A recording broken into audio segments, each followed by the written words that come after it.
Ora, good evening Rotorua. Ahead in your Tuesday night news bulletin. Labour MP Steve Chadwick says the government fund to improve freshwater quality doesn't amount to much. Fish and Game say duck hunters' death highlights the need to keep to firearms safety rules. And the Magic outclassed by the Firebirds. Those stories up next on City News.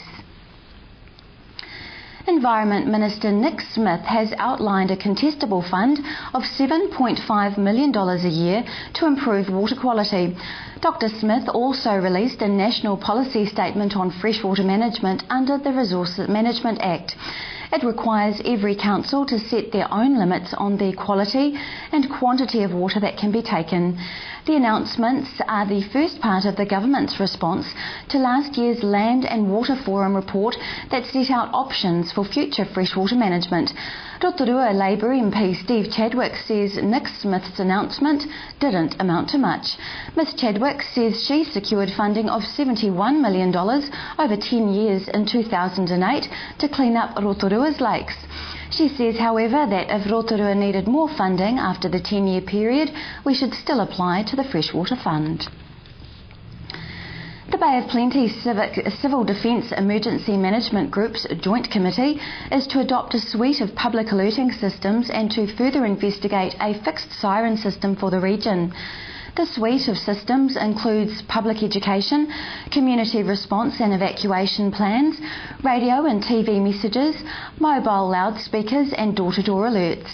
The Joint Committee, which is made up of the region's mayors, agreed last week that there was a need to provide a range of alerting mechanisms.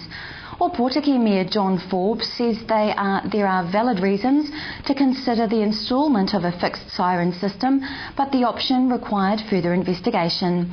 Mr Forbes says that a robust set of tools will now be put in place to warn people in the event of a disaster, and assistance will be provided to communities to help them better plan for their safety.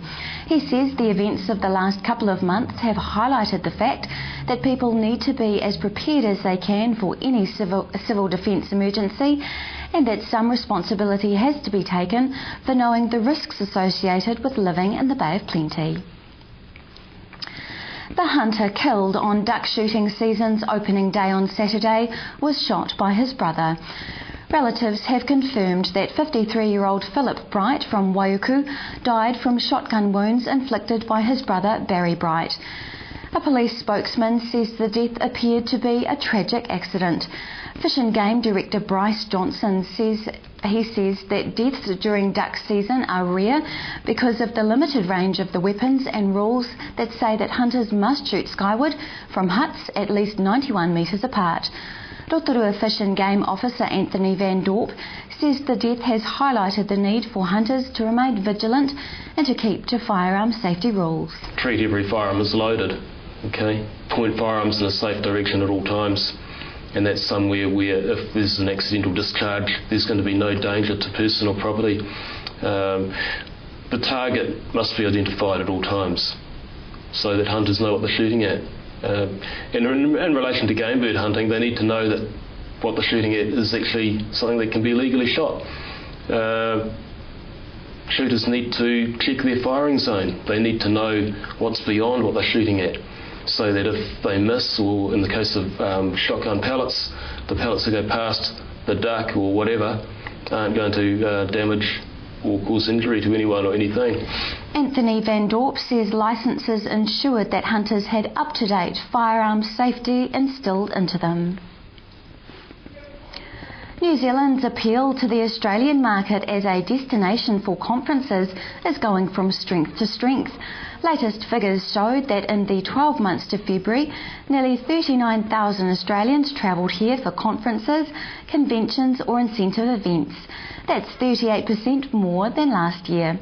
Conventions and Incentives New Zealand Chief Executive Alan Trotter says this is one of the key messages to be pushed at the annual Business Tourism Expo being held in Rotorua next month.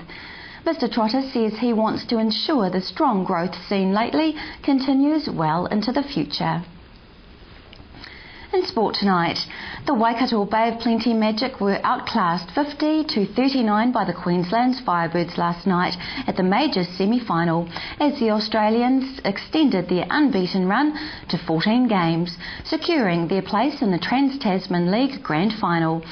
The Firebirds will now have a week off to sit back and watch the Magic and their neighbouring rivals, the Northern Mystics, battle it out for the remaining spot in the title decider later this week. The Northern Mystics advanced through to the preliminary final courtesy of a 49-44 upset win against the New South Wales Swifts in the minor semi-final in Sydney on Sunday. If the Magic win against the Mystics this weekend, it will be their third grand final appearance in 4 seasons. To your weather now, Rotorua and the surrounding area. Tonight, evening showers, northeasterly winds, overnight a low of 10. Tomorrow, Wednesday, rain easing to showers, freshening northwesterlies, a high of 17 and a low of 11. Long range for Thursday, a few showers, northwesterlies, a high of 17 and a low of 9. Marine forecast for Lake Rotorua for Wednesday. Northeast rising to 25 knots in the afternoon, waves rising to half a metre, rain with some heavy falls and poor visibility.